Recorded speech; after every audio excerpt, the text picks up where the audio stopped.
जिस जगह के उत्ते भी ठहराव होएगा या मीटिंगां होणगीਆਂ उस जगह के उत्ते जाके सिख जथेबंदियां सिख कौम ਇਹਨੂੰ ਜਵਾਬ ਦੇਣਗੀਆਂ। ਤੂੰ ਸਿੱਖਾਂ ਦਾ ਕਾਤਲ ਆ, ਘੱਟ ਗਿਣਤੀਆਂ ਦਾ ਕਾਤਲ ਆ। ਪੰਜਾਬ ਦੇ ਉੱਤੇ ਤੁਸੀਂ ਭਾਰਤੀ ਹਕੂਮਤ ਨੇ ਧੱਕੇ ਨਾਲ ਕਬਜ਼ਾ ਕੀਤਾ ਹੋਇਆ ਆ। ਵਾਹਿਗੁਰੂ ਜੀ ਕਾ ਖਾਲਸਾ, ਵਾਹਿਗੁਰੂ ਜੀ ਕੀ ਫਤਿਹ।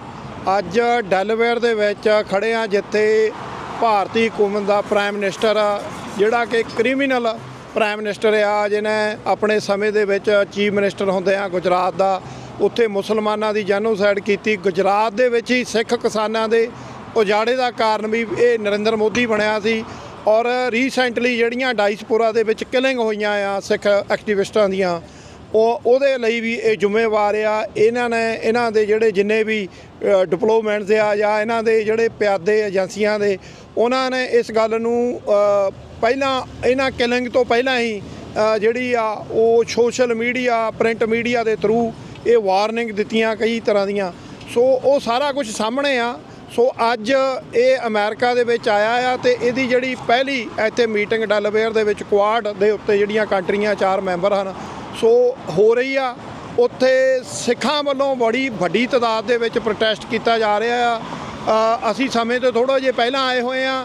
ਸੋ ਠੀਕ 2 ਵਜੇ ਦੇ ਕਰੀਬ ਇਹ ਪ੍ਰੋਟੈਸਟ ਜਿਹੜਾ ਈਸਟ ਕੋਸਟ ਦੇ ਵਿੱਚੋਂ ਅਲੱਗ-ਅਲੱਗ ਗੁਰਦੁਆਰੇ ਸਾਹਿਬਾਨਾਂ ਤੋਂ ਸਿੱਖ ਜਥੇਬੰਦੀਆਂ ਸਾਰੀਆਂ ਹੁਮ-ਹੁਮਾ ਕੇ ਪਹੁੰਚ ਰਹੀਆਂ। ਸੋ ਇਹ ਮੈਸੇਜ ਇਹਨੂੰ ਦੇਣਾ ਆ ਕਿਉਂਕਿ ਇਸ ਵਾਰੀ ਇਹ ਥੋੜ੍ਹਾ ਜ਼ਿਆਦਾ ਸਮਾਂ ਕੱਢ ਕੇ ਆਇਆ ਅਮਰੀਕਾ ਦੇ ਲਈ। ਸੋ ਇਸ ਵੇਲੇ ਜਥੇਬੰਦੀਆਂ ਵੀ ਪੂਰੀਆਂ ਪੱਬਾਂ ਦੇ ਭਾਰ ਆ ਵੀ ਜਿਸ ਜਗ੍ਹਾ ਦੇ ਉੱਤੇ ਵੀ ਠਹਿਰਾਅ ਹੋਏਗਾ ਜਾਂ ਮੀਟਿੰਗਾਂ ਹੋਣਗੀਆਂ ਉਸ ਜਗ੍ਹਾ ਦੇ ਉੱਤੇ ਜਾ ਕੇ ਸਿੱਖ ਜਥੇਬੰਦੀਆਂ ਸਿੱਖ ਕੌਮ ਇਹਨੂੰ ਜਵਾਬ ਦੇਣਗੀਆਂ ਵੀ ਤੂੰ ਸਿੱਖਾਂ ਦਾ ਕਾਤਲ ਆ, ਘੱਟ ਗਿਣਤੀਆਂ ਦਾ ਕਾਤਲ ਆ। ਔਰ ਪੰਜਾਬ ਦੇ ਉੱਤੇ ਤੁਸੀਂ ਭਾਰਤੀ ਹਕੂਮਤ ਨੇ ਧੱਕੇ ਨਾਲ ਕਬਜ਼ਾ ਕੀਤਾ ਹੋਇਆ ਆ। ਪੰਜਾਬ ਨੂੰ ਆਜ਼ਾਦ ਕਰਾਉਣ ਵਾਲੇ ਸਿੱਖ ਐਕਟੀਵਿਸਟ ਸਿੱਖ ਕੌਮ, ਉਹ ਜਿੱਥੇ ਤੂੰ ਜਾਏਗਾ ਤੇ ਉੱਥੇ ਤੈਨੂੰ ਜਵਾਬ ਦੇਵਾਂਗੇ। ਤੇ ਖਾਲਿਸਤਾਨ ਦਾ ਨਾਰਾ ਜਿਹੜਾ ਬੁਲੰਦ ਹੋਏਗਾ ਪੰਜਾਬ ਨੂੰ ਭਾਰਤੀ ਕਬਜ਼ੇ ਦੇ ਵਿੱਚੋਂ ਆਜ਼ਾਦ ਕਰਾਉਣ ਲਈ।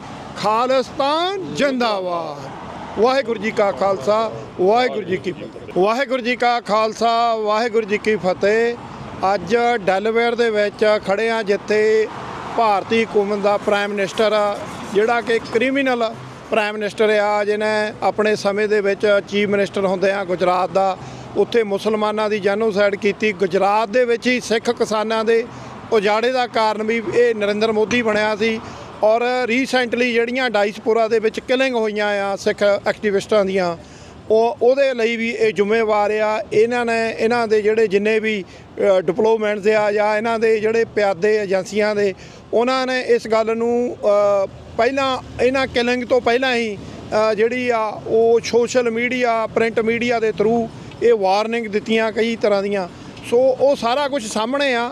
ਸੋ ਅੱਜ ਇਹ ਅਮਰੀਕਾ ਦੇ ਵਿੱਚ ਆਇਆ ਆ ਤੇ ਇਹਦੀ ਜਿਹੜੀ ਪਹਿਲੀ ਇੱਥੇ ਮੀਟਿੰਗ ਡੈਲਵੇਅਰ ਦੇ ਵਿੱਚ ਕੁਆਡ ਦੇ ਉੱਤੇ ਜਿਹੜੀਆਂ ਕੰਟਰੀਆਂ 4 ਮੈਂਬਰ ਹਨ, ਸੋ ਹੋ ਰਹੀ ਆ। ਉੱਥੇ ਸਿੱਖਾਂ ਵੱਲੋਂ ਬੜੀ ਵੱਡੀ ਤਾਦਾਦ ਦੇ ਵਿੱਚ ਪ੍ਰੋਟੈਸਟ ਕੀਤਾ ਜਾ ਰਿਹਾ ਆ। ਅਸੀਂ ਸਮੇਂ ਤੋਂ ਥੋੜ੍ਹਾ ਜਿਹਾ ਪਹਿਲਾਂ ਆਏ ਹੋਏ ਆ।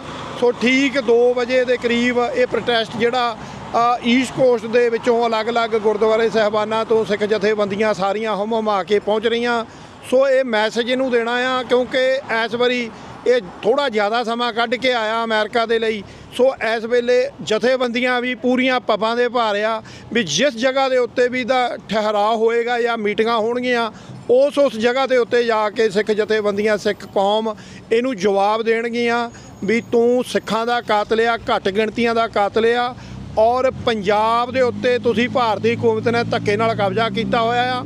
ਪੰਜਾਬ ਨੂੰ ਆਜ਼ਾਦ ਕਰਾਉਣ ਵਾਲੇ ਸਿੱਖ ਐਕਟੀਵਿਸਟ ਸਿੱਖ ਕੌਮ, ਉਹ ਜਿੱਥੇ ਤੂੰ ਜਾਏਗਾ ਤੇ ਉੱਥੇ ਤੈਨੂੰ ਜਵਾਬ ਦੇਵਾਂਗੇ। ਤੇ ਖਾਲਿਸਤਾਨ ਦਾ ਨਾਰਾ ਜਿਹੜਾ ਬੁਲੰਦ ਹੋਏਗਾ ਪੰਜਾਬ ਨੂੰ ਭਾਰਤੀ ਕਬਜ਼ੇ ਦੇ ਵਿੱਚੋਂ ਆਜ਼ਾਦ ਕਰਾਉਣ ਲਈ। ਖਾਲਿਸਤਾਨ ਜਿੰਦਾਬਾਦ। ਵਾਹਿਗੁਰੂ ਜੀ ਕਾ ਖਾਲਸਾ, ਵਾਹਿਗੁਰੂ ਜੀ ਕੀ ਫਤਿਹ।